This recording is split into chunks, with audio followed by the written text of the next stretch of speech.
Olá, meu amigo, minha amiga. Tudo bem com você? É grato ter a sua companhia no programa Teólogos. Aqui nós estudamos a palavra de Deus com tempo, com calma e com profundidade. Queremos conhecer o texto bíblico, mas acima de tudo, queremos aprender a fazer cada vez mais e melhor a vontade do Pai Celestial. Eu imagino que você tem interesse em temas bíblicos, então vou lhe dar uma dica. Biblia.com.br é um site no qual você encontrará muitos estudos bíblicos, diversos temas. Você pode até solicitar material através desse site, biblia.com.br. Você também pode acompanhar informações sobre o nosso programa, sobre os nossos convidados e também temas que nós abordamos, seguindo as redes sociais que aparecem na sua tela. No livro de Amós, capítulo 5, versículo 24, lemos o seguinte: Antes, corra o juízo como as águas, e a justiça como o ribeiro perene. O que significa, qual é o conceito de justiça social na Bíblia? E mais, qual é o papel da igreja diante da justiça na sociedade em que ela está inserida? Esse é o tema de hoje. Está começando o programa Teólogos.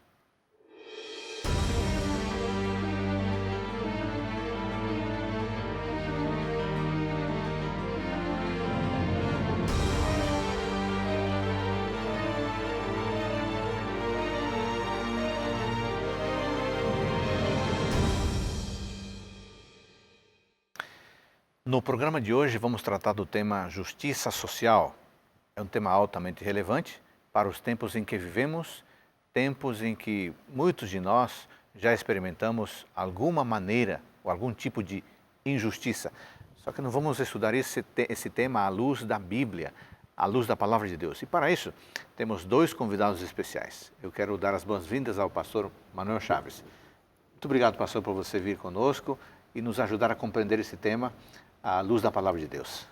Olá, pastor Adolfo. É um prazer poder estar com vocês e participar desse programa tão relevante para a cultura bíblica em nossos dias. Você é professor de teologia na FADBA, Exatamente. Faculdade Adventista da Bahia. Exatamente, no seminário. Como é que você encara o desafio de ser um formador de teólogos e de pastores? Me sinto pequeno diante de tal tarefa. E para isso a gente tem que se colocar nas mãos de Deus para que Ele nos conduza de tal maneira que possamos, especialmente na área aplicada, que é a teologia prática, que nós possamos conduzir bem a formação dos nossos futuros pastores, futuros líderes. É uma tarefa grandiosa para um ser tão pequeno. A gente tem que se colocar nas mãos de Deus para que o Espírito Santo nos guie nesse processo. Muito bem. Obrigado por estar conosco. O nosso outro convidado é o pastor Charles Sabian.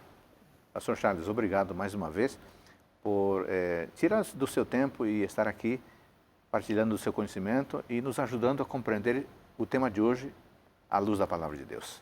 Para mim, pastor Adolfo, é um prazer estar aqui junto com vocês para juntos refletirmos sobre a Palavra de Deus sobre um tema assim que eu considero extremamente oportuno, relevante para a nossa vida cristã e para a vida da igreja. Muito obrigado pelo convite. O pastor Charles também é professor na FADBA, Faculdade Adventista da Bahia. Aliás, queremos mandar uma saudação para os colegas professores, né? O diretor-geral da instituição, o pastor Juan Choque, os colegas do seminário e, quem sabe, os alunos estão assistindo agora aqui, né? O que você acha de você mandar uma saudação para os seus alunos? Exatamente. É uma grande alegria.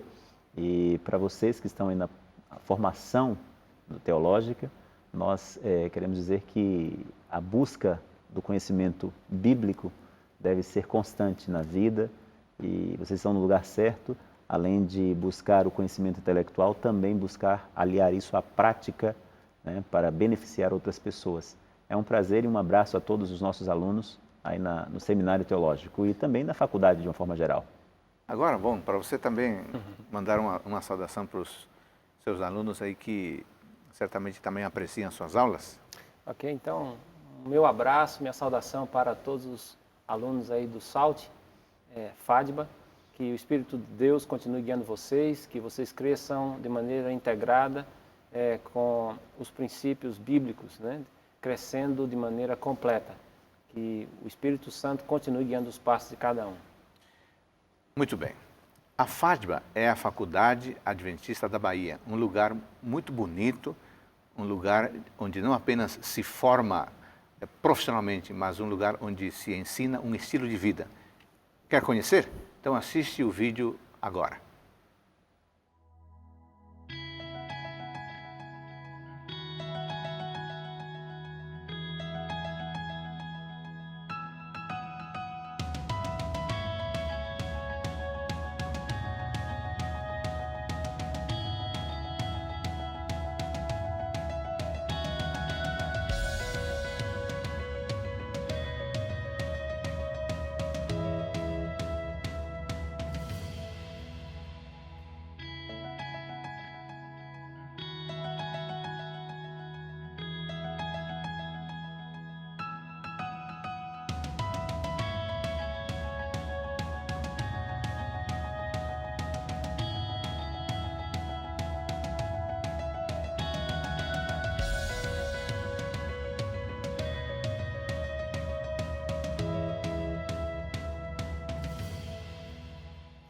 Muitas vezes, de algumas formas, nós já temos sofrido algum tipo de injustiça. Ser injustiçado realmente não é bom. Por outro lado, ser tratado com justiça é algo muito agradável. Então vamos estudar esse tema. O que é a justiça? O que é a justiça social à luz da palavra de Deus? Então nós queremos que você tenha consciência desse tema. E por isso que nós temos a presença do pastor Manuel Chaves e do pastor Charles Fabian para nos ajudarem a compreender este assunto à luz da palavra de Deus. Pastor Manuel, esse texto que foi lido no início, Amós 5:24, antes corra o juízo como as águas e a justiça como o ribeiro perene. É lindo esse texto. Mas o que é justiça? O que é justiça social? Porque aqui está falando da sociedade, né? Uhum. Esse é um oráculo de Deus enviado através do profeta Amós ao seu povo, ao povo de Israel, em virtude da decorrência de muitas injustiças que estavam acontecendo.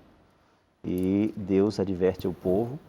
Inclusive, nos versos anteriores, você vai notar que Deus diz que não ouviria os cantos, né, o som da lira, porque estava acontecendo na sociedade um monte de injustiças que é contrário ao caráter de Deus.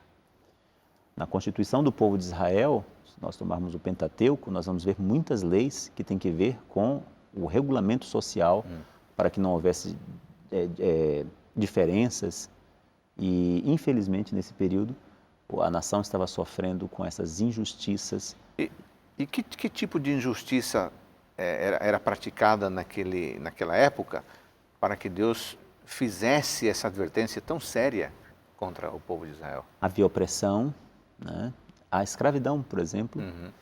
Uma das leis que Deus estabeleceu é que não houvesse escravos, já que o povo de Israel foi escravo. Ele não queria que houvesse isso.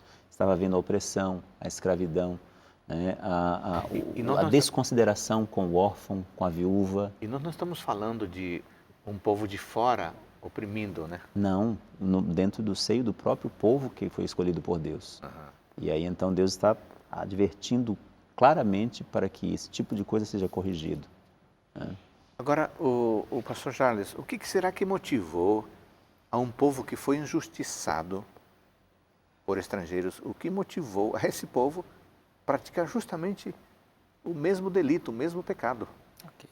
Nós só podemos imaginar, pastor Adolfo, que isso tenha acontecido em função do distanciamento de Deus, né? Do esquecimento de Deus. Quando o povo se volta para os ídolos, não adorando mais o Senhor, não servindo mais o Senhor com inteireza de coração, então o que sobra é o egoísmo, é a inveja, a ambição, a perversidade. E isso é característico nessa época aqui. Agora, alguém pode dizer, mas eles estavam fazendo culto, inclusive Deus menciona todo o sistema de sacrifício, sim, mas era um culto formal, um culto superficial e, posso até dizer, hipócrita, porque era um culto que não correspondia a uma rendição verdadeira a Deus. E isso fazia com que eles fossem opressores em relação ao restante da população, da comunidade de Israel. Agora, pastor Manuel, eles eram plenamente conscientes de como deveriam viver em sociedade, né? O que a lei, o que as profetas diziam a respeito da justiça social? Nós tomarmos, por exemplo, os livros de Moisés, em Deuteronômios e em Levíticos, e tem as leis sociais, falavam do cuidado que deveriam ter com o pobre, por exemplo. Uma das leis dizia que na época da colheita, aqueles mais pobres deveriam ser protegidos de tal forma que no recolhimento dos grãos se deixasse aqueles que caíam para trás, de tal forma que aqueles que não tinham condições de plantar uma lavoura pudessem usufruir. Uma forma de proteger os mais pobres. Só que nesse período aqui, essas coisas estão sendo desconsideradas. Eles conheciam a lei, mas estavam afastados de Deus e, portanto, automaticamente estavam infringindo os mesmos erros que sofreram quando foram cativos no Egito, e por isso Deus vai, eu diria, condenar a atitude imprópria deles com os seus próprios patrícios, né? A lei protegia as viúvas. Nesse período estava havendo uma desconsideração por elas. A questão do empréstimo a juros, que a lei proibia. Sem usuras, né? Sem usura. Então, esse tipo de coisa estava sendo completamente esquecido. E por isso vem a advertência profética. Muito bem, então você menciona Levítico e Deuteronômio. Haveria alguma advertência ou alguma orientação sobre a justiça social nos profetas? Com certeza. E nesse ponto, Isaías se torna um dos mais fortes representantes dessa mensagem de repreensão ao povo, especialmente aos líderes da nação, na prática da injustiça. Isaías 58 é este capítulo. Isaías 58 é um capítulo que fala sobre a condição do povo de Deus e o papel do profeta em confrontar essa situação. A partir do capítulo 58, versículo 1, lemos: clama em plenos pulmões, não te detenhas, ergue a voz como a trombeta e anuncia ao meu povo a sua transgressão e à casa de Jacó os seus pecados. E o texto continua falando, né, a respeito dessa situação de pecado. A partir do versículo 3, lê-se assim: dizendo, por que jejuamos nós e tu não atentas para isto? Por que afligimos a nossa alma e tu não o levas em conta? Eis que no dia em que jejuais, cuidais dos vossos próprios interesses e exigis que se faça todo o vosso trabalho. Na versão NVI, diz assim, e exploram os seus empregados. O que é digno de nota. Então, Deus está aqui, por meio de Isaías, falando, olha, vocês se queixam que eu não estou respondendo às orações de vocês. Mas isso acontece por um motivo muito claro.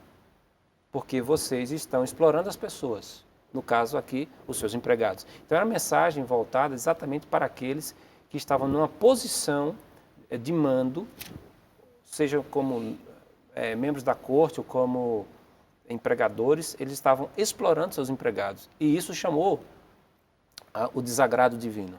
E essa mensagem chega aqui como uma reprimenda para Israel. Mais adiante você pode observar, nós podemos observar, Sim. Quando eu vou ler aqui na versão NVI, que fica mais claro. Sim. Ele diz assim,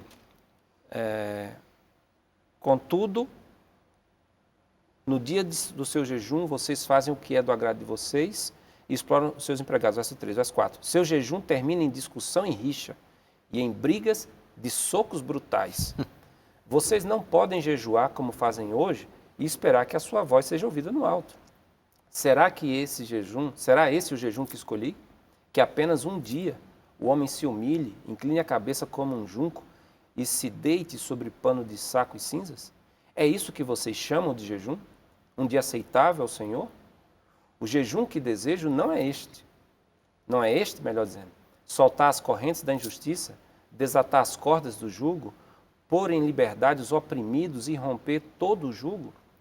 Não é partilhar sua comida com o faminto, abrigar o pobre desamparado, vestir o nu que você encontrou e não recusar ajuda ao próximo? Aí sim, A sua luz irromperá como a alvorada, e prontamente surgirá a sua cura. A sua retidão irá diante de você, e a glória do Senhor estará na sua retaguarda. Aí sim, você clamará ao Senhor, e Ele responderá. Você gritará por socorro, e Ele dirá, aqui estou. Se você eliminar do seu meio o jugo opressor, o dedo acusador e a falsidade do falar, se com renúncia própria você beneficiar os famintos e satisfizer os anseios dos aflitos, então a sua luz despontará nas trevas e a sua noite será como o meio-dia.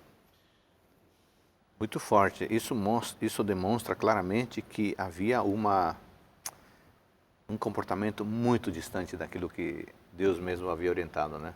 Exatamente. Agora, esse processo todo havia sido gerado a partir de um distanciamento de Deus, ou também o convívio constante com nações pagãs que praticavam isso acabou gerando esse tipo de comportamento também? As duas coisas. Naturalmente, à medida que você se associa com pessoas que têm valores diferentes e permite que esses valores passem a fazer parte da sua escala de valores, você vai assimilar a conduta dessas pessoas. Eles estavam convivendo com nações ao seu redor e nações pagãs que não Muito violentas que não tinham esses princípios, e isso, claro, influenciou negativamente o povo de Israel, chamando assim o desagrado divino. O interessante é que Deus não se cala e Deus levanta profetas para corrigir isso. Nós podemos trazer isso para os nossos dias quando também vislumbramos situações parecidas, até mesmo por parte daqueles que se dizem cristãos ou nações cristãs, e Deus tem o mesmo desagrado. Deus está de olho nas diferenças que estão sendo ressaltadas nas convivências sociais.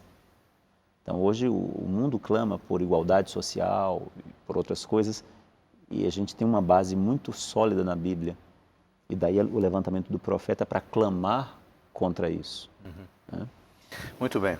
Nesse primeiro bloco, nós introduzimos o tema, mostrando que na lei e nos profetas havia uma orientação clara a respeito da justiça, do procedimento, do tratamento ao pobre, à viúva, aos menos favorecidos. No próximo bloco, vamos tratar de como Deus avalia a experiência religiosa que é destituída de uma prática justa, de uma prática compassiva. Tá bom? Voltamos num instante.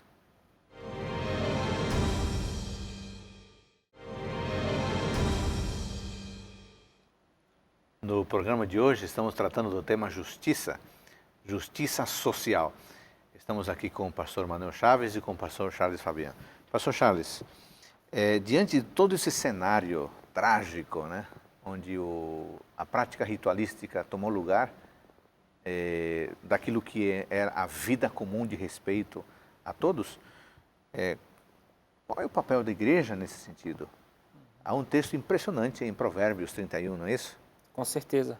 Esse texto diz o seguinte, Provérbios 31, versículo 8 em diante.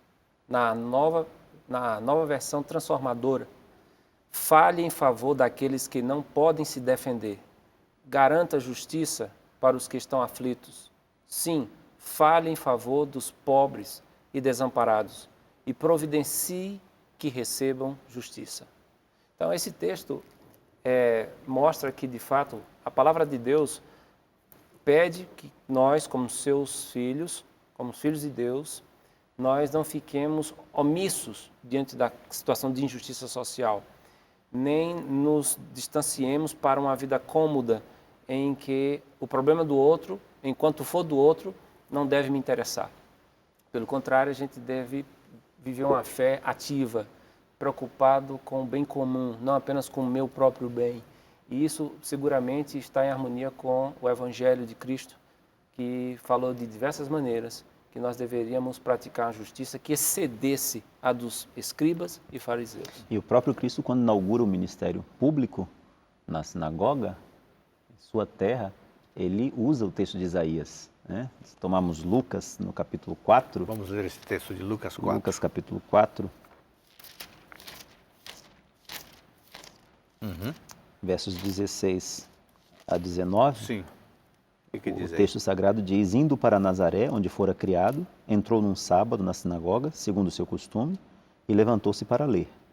Então lhe deram o livro do profeta Isaías, e abrindo o livro, achou o lugar onde estava escrito: O Espírito do Senhor está sobre mim, pelo que me ungiu para evangelizar os pobres, enviou-me para proclamar libertação aos cativos e restauração da vista aos cegos, para pôr em liberdade os oprimidos e apregoar o ano aceitável do Senhor. Intencionalmente, o Senhor Jesus buscou esse texto para se dizer como sendo esse que veio para se levantar em defesa do pobre, do oprimido, anunciar, claro, o ano aceitável do Senhor, a vinda do Messias, porém, também fazendo valer a sua voz contra as opressões que, novamente, no período do Novo Testamento, era vivenciada, né, pelos escribas, os fariseus, os líderes, os mais abastados sobre os menos abastados. Agora, pastor Manuel, como é que Deus avalia a experiência religiosa de uma pessoa ou de uma comunidade que está destituída de justiça e de compaixão? No Novo Testamento é bem claro, né? O próprio Senhor declara isso como hipocrisia.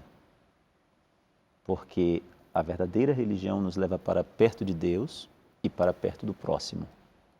E esse perto é um perto em favor de. Então, aquele que tem vivido uma religião, uma relação com Deus, que é incapaz de se levantar em favor daquele que está em estado vulnerável, é uma hipocrisia. Não combina com a vida cristã, não combina com os princípios do reino, que são princípios de igualdade, de justiça, né, de reconhecimento do outro como sendo feito à imagem e semelhança do Criador. Portanto, a palavra que me vem à memória para descrever como Deus define isso é uma religião hipócrita, que não está indo ao cerne do que é uma vida, um relacionamento real com o Criador. Pastor Charles, você mencionou no bloco anterior Isaías 58. À luz desse texto e do contexto, qual que era o problema da vida religiosa dos israelitas nesta época? O problema é que eles haviam adotado uma religião que os alienava da vida prática, da vida comum. Uma religião que se concentrava em ritualismos vazios e que privatizava a fé. E a fé não pode ser privatizada, ela não pode ficar restrita simplesmente ao templo, ao ambiente litúrgico. Esse ambiente é necessário, mas ele não pode se divorciar da vida no dia a dia. E eles haviam feito isso e tido expectativas de que fosse suficiente. E Deus então disse, isso não é suficiente. Vocês estão praticando uma religião que não tem valor. Vocês acham que realmente toda religião que eu espero é uma que se manifesta num dia, e ele frisa muito isso. Em um dia vocês se tornam santos, em um dia vocês se tornam piedosos e deixam de romper com a injustiça, com a opressão. Então, Deus mostra que isso não seria aceitável e já aponta o caminho para uma mudança. Ele diz assim, quando vocês romperem com todo tipo de opressão, quando vocês praticarem a justiça e forem compassivos, aí sim, ele repete 2 vezes, aí sim, aí vocês vão ter luz espiritual, vocês vão orar e eu vou responder, aí sim, a luz de vocês será contínua, vocês serão como um jardim regado, que nunca vai faltar água. Então, Deus relaciona a experiência religiosa deles com a necessidade de fazer o bem ao próximo. E não só fazer o bem, mas de evitar qualquer tipo de injustiça que eles pudessem praticar em relação a eles, né? ao semelhante. Aqui no verso 6 de Isaías 58 está escrito, porventura, não é este o jejum que escolhi, que soltes as ligaduras da impiedade, desfaças as ataduras da servidão, deixes livres os oprimidos e despedaces todo o jugo. Poxa vida, eu acho que a gente pode construir toda uma teologia da briga entre o opressor e o oprimido. Sim.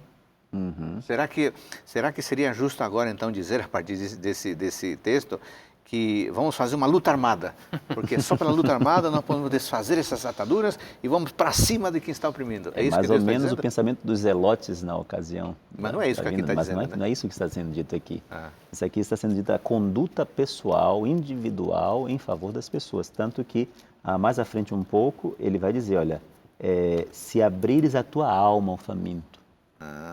Um chamado a uma responsabilidade pessoal. Você fazer isso, fartares a alma aflita, então a tua luz nascerá nas trevas e a tua escuridão será como meio-dia. E o Senhor te guiará continuamente. Então, não é ir para o outro extremo.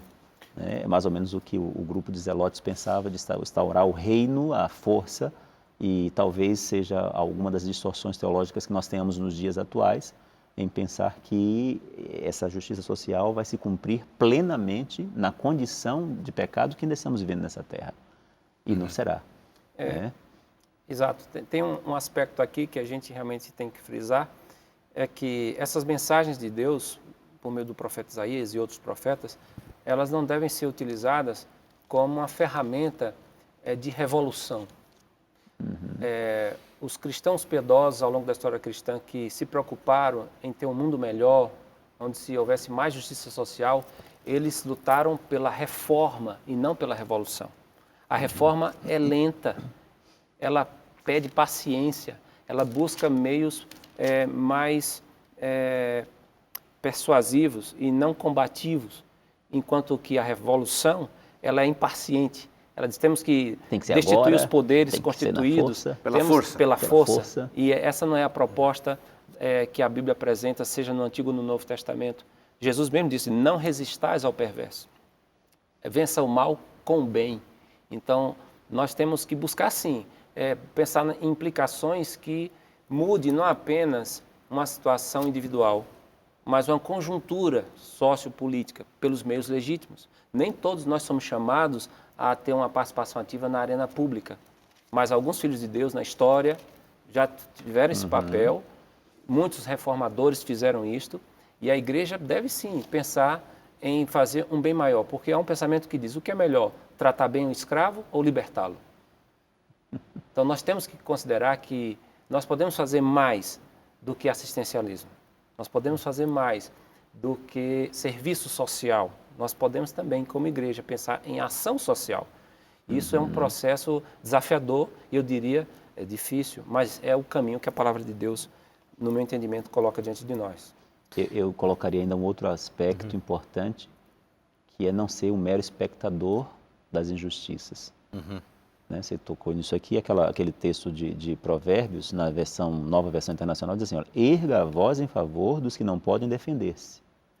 Então, Deus espera de mim que conheço os planos e os princípios do reino, que em eu vendo a injustiça, eu devo erguer a voz e tentar ajudar aquela pessoa, né? Seja o defensor de todos os desamparados.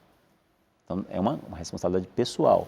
E nós devemos trabalhar isso, e como igreja, igreja cristã, estamos talvez em débito em alguns aspectos dessa compreensão bíblica.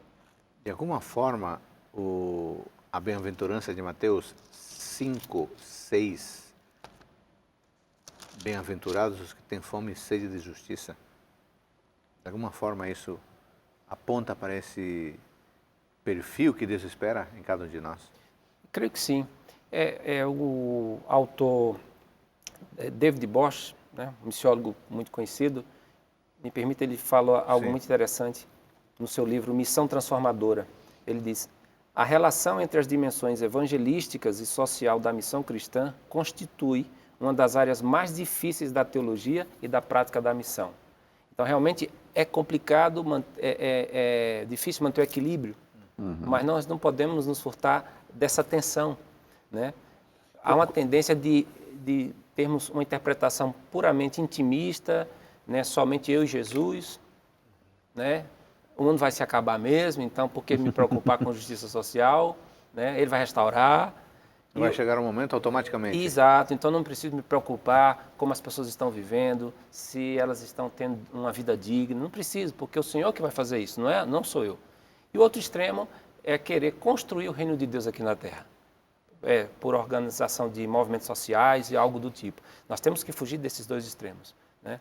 Temos que manter a esperança escatológica, mas ao mesmo tempo, porque pensamos muito no céu, trabalharmos para ter um mundo mais justo, menos opressor, afetando a vida da maior parte, do maior número possível de pessoas. Porque era esse o Espírito de Jesus, né? Fazer o bem a todos.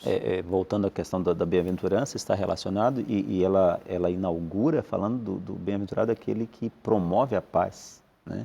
Os pacificadores, o que promove a paz. E a paz, dentro do contexto original, é justamente a paz que envolve todo esse aspecto social. O shalom de Deus tem a ver com prosperidade, com igualdade, princípios que são os princípios fundamentais do reino que Jesus está inaugurando. Por isso ele diz, os famintos da justiça serão fartos.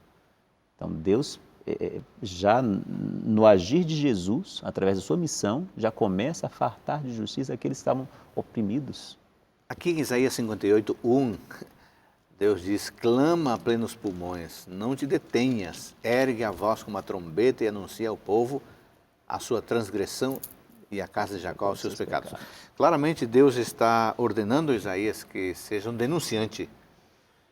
Seria esse também, de certo modo, o papel dos mensageiros hoje, da igreja, da liderança?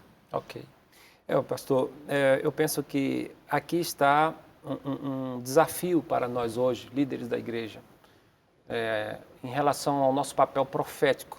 O termo profético, especialmente no nosso ambiente, ele acaba tendo uma conotação exclusivamente de interpretar o que vai acontecer no futuro. Algo escatológico. Escatológico, exatamente. Mas a Bíblia acomoda também um sentido de confrontar, de denunciar, né? Assim como João Batista fez, quando confrontou uma situação irregular que o rei Herodes tinha com sua esposa, né? Quando disse para os soldados, o que faremos? Eles perguntaram a João assim, você se contente com o seu salário, né? Não oprima ninguém, né? A outra pessoa, a outro grupo, ele disse assim, quem tem 2 túnicas, dê uma a quem não tem. Então, havia um teor de conotação social, de vida comum, do dia a dia, na pregação do próprio João Batista.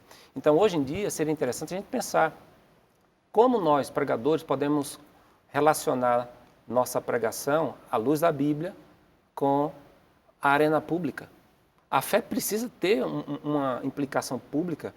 Me permita, tem outro pensamento aqui, do teólogo Christian Schwartz, que diz assim, o ministério cristão não pode se restringir à esfera privada. Inevitavelmente, ele terá efeitos públicos. Assim surge o problema teológico sobre como a igreja deve obedecer ao mandamento do amor na vida pública e também na política. A polêmica hoje não gira tanto em torno da questão se a igreja deve encarar esta tarefa. A controvérsia é sobre como deve ser feito. A tentativa de ficar fora da política já é em si uma decisão política, uma decisão em favor da manutenção do status quo. Então, por exemplo, muitas questões que hoje nós temos como acertadas e apropriadas custaram um preço para os que vieram antes de nós. Só para citar exemplos muito clássicos. Hoje nós consideraríamos inadmissível que a mulher fosse privada do direito de votar e de ser votada. Mas há algumas décadas isso era negado às mulheres. Mas foi preciso que pessoas, muitas delas cristãs, mostrassem que isso era injusto. Que a mulher havia sido criada à imagem e semelhança de Deus, portanto ela teria direito igual ao homem de poder votar. O que dizer da escravidão? Né? Esse papel profético usado por Martin Luther King Jr.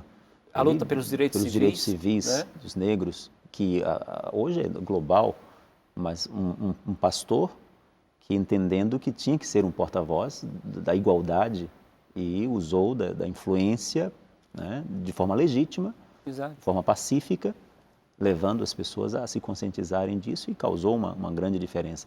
Então, esse aspecto profético que Isaías é chamado a desempenhar, cabe a cada um a quem Deus também concedeu o dom. Agora, pastor Manuel, como tomar cuidado para evitar que essa postura se transforme apenas em uma atitude, uma postura rebelde, confrontadora, desafiadora, e perca todo esse cuidado que se deve ter em denunciar, mas não fazer disso um levante meramente popular.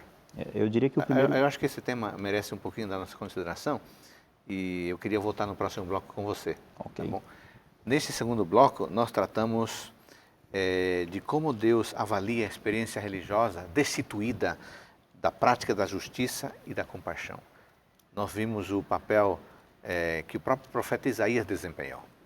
No próximo bloco, vamos tratar do que significa romper as correntes da injustiça e as cordas de jugo que o próprio profeta mencionou. E qual deve ser o papel da igreja em relação às questões sociais que nós conhecemos e com as quais convivemos no dia a dia. Voltamos num instante.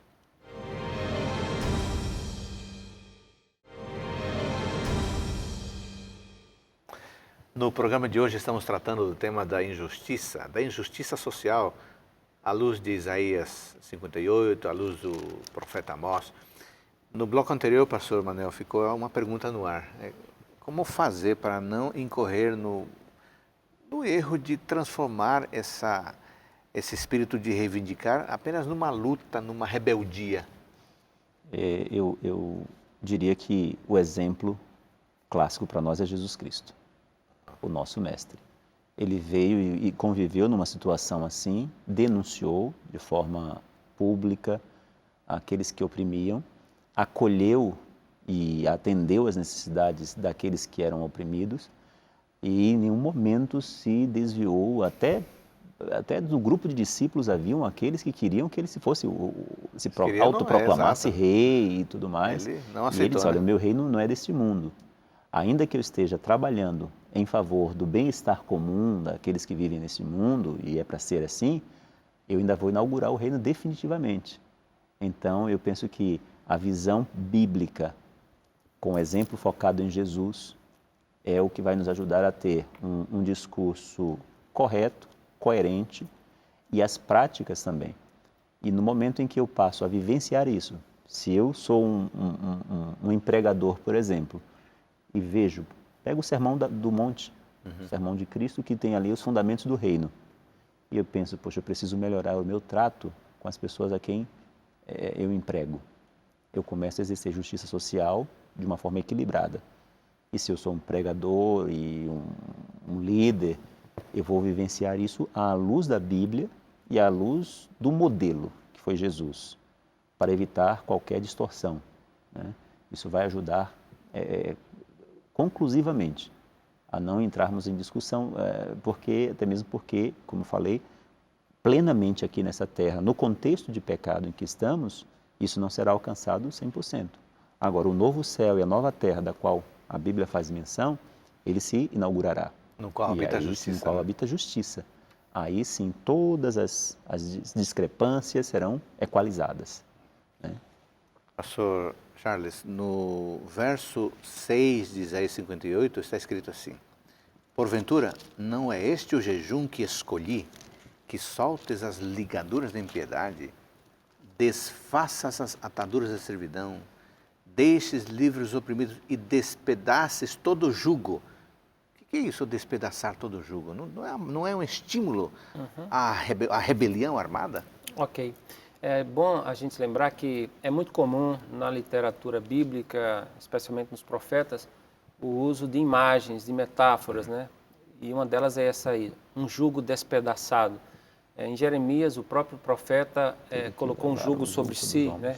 É um instrumento de madeira que era colocado sobre um animal a fim de controlá-lo para que ele fosse trilhando lá a terra, né? Para a terra. Então, o jugo é símbolo de opressão, de escravidão, e então Deus usa essa imagem para dizer, despedace.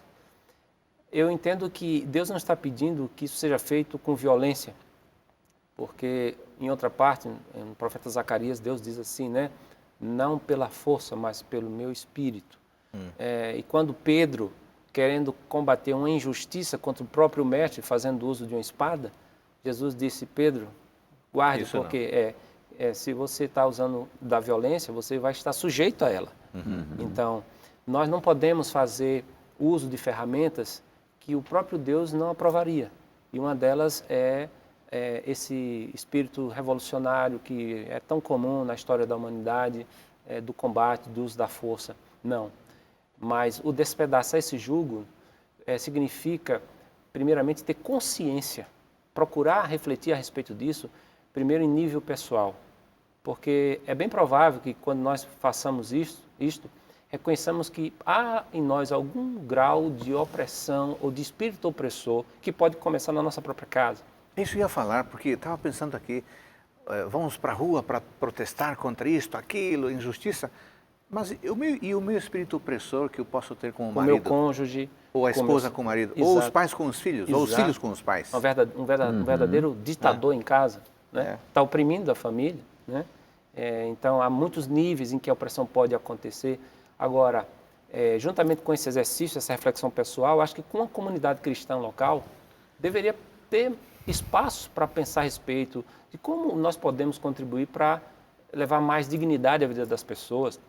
Gente que não tem acesso à educação, à saúde, gente que não tem acesso à segurança, gente que é massa de manobra, que não tem consciência a respeito do que significa viver uma cidadania responsável, que muitas vezes é manipulada e vende seu voto por causa de um político corrupto e que faz uso dessa situação para se perpetuar no poder. Então, nosso papel também é orientar e educar as pessoas para que elas possam romper com esses julgos opressores, né? Porque no momento que a pessoa ela passa a pensar, ela tem mais chances de romper com esses grilhões. Mas se ela não pensa, se ela não reflete, ela fica muito mais exposta. Se ela não lê, por exemplo, se ela não dialoga com outras pessoas que podem realmente mostrar para ela como ela pode exercer uma cidadania responsável num Estado democrático de direito, escolher bem seus representantes políticos, então ela vai ficar sempre vulnerável, vai ser o que se chama assim, um povo de gado, né? Um povo marcado, povo feliz, né? Então é muito típico isso. Então essas atitudes, essas ações podem romper com esses julgos sem necessariamente fazer uso da força. Se nós nos voltarmos ao texto de Amós, no próprio capítulo 5 nós vamos encontrar os relances onde Deus está dizendo de como deve ser feito isso. Eu vou citar só alguns deles aqui, por exemplo, o verso 14. Buscai o bem e não o mal, para que vivais. Então, tem que buscar as coisas que são boas, né? Buscar o bem e não o mal. Depois diz o verso 15, aborrecei o mal e amai o bem. Um reforço, né? E diz aqui, portanto, assim diz o Senhor dos Exércitos, verso 16, em todas as praças haverá pranto, onde ele diz que devemos evitar o suborno. Nesse instante, aqui o verso 12, quando denuncia os erros, diz assim, porque seis serem muitas as vossas transgressões e graves os vossos pecados, afligis o justo, tomais suborno e rejeitais os necessitados na porta. Então, no próprio contexto de Amós, onde se diz o que estava fazendo de errado, ao mesmo tempo Deus, pelo profeta, diz, olha, o que tem que ser feito? Busque o bem. E o bem principal do texto é, verso 6, buscai o Senhor e vivei. No momento em que nós entramos num relacionamento real com o Senhor, esses valores de uma vida social justa, eles passam a ser vivenciados. Né? Nessa conversa toda, e considerando esse contexto, pastor Charles, seria correto pensar numa fé cidadã, uma fé que se interessa na comunidade, buscando a justiça minha e a do outro, uma fé ativa na comunidade, uma fé cidadã? Com certeza, com certeza. Quando Paulo pede que nós oremos pelas autoridades constituídas, ele diz assim, para que nós tenhamos vida tranquila, para que nós vivamos aqui nesse mundo de maneira mais tranquila possível. Então não existe uma mentalidade do abandono, uma escatologia do caos, quanto pior, melhor. Não. Nós temos que orar para que os nossos representantes nos poderes constituídos, né, em todos os poderes, eles representem bem. Aliás, eles deveriam levar isso em conta porque eles são exatamente isso, são representantes do povo. Eles não são senhores do povo, no Estado democrático de direito. São estabelecidos para servir. Exato. E a igreja, ela é chamada também a fazer juízo político a respeito da maneira como os representantes estão agindo e não assumir uma atitude omissa, beirando a covardia, com medo de possíveis implicações sobre a sua atitude profética. Então é preciso, eu reconheço, isso não é comum no cristianismo contemporâneo. De um lado você tem igrejas que se desfiguraram e se tornaram mais movimentos ativistas do que igreja, abandonaram o evangelho, mas por outro lado eu posso ter uma igreja no modelo tradicional que evita qualquer tipo de ação social com medo de ser interpretada como ameaça a algum tipo de algum representante do poder constituído. Se nós usarmos as vias corretas, legais, usarmos os direitos conferidos a cada cidadão, nós estaremos, penso eu, agindo de maneira responsável, de maneira corajosa e de maneira cidadã. Conhecer os direitos e defendê-los é algo que Deus espera. O próprio Paulo fez uso em seu próprio favor para que a pregação do Evangelho fosse avante. É verdade. Né? Então isso é necessário e Deus está interessado nisso. Nós temos um papel a cumprir nesta terra enquanto Jesus não volta e nós precisamos, de forma legítima, como disse o pastor Charles, fazer ouvir a voz daqueles que defendem os princípios divinos, né? Os princípios do reino, até para que as pessoas possam conhecê-los e saber que no reino que será inaugurado com a volta de Jesus, essas coisas deixarão de existir. A gente tem que começar a acostumar uma vida nesse estilo. Agora, indo mais para o final do nosso programa, lendo aqui Isaías 58, 6 a 11, fica claro que há algumas condições que o povo de Deus precisa experimentar para que aconteça um reavivamento espiritual. Então, à luz desse texto, dessa porção dessa perícope, quais são as condições que Deus estabelece para que haja um reavivamento espiritual e para que haja uma vivência da verdadeira justiça?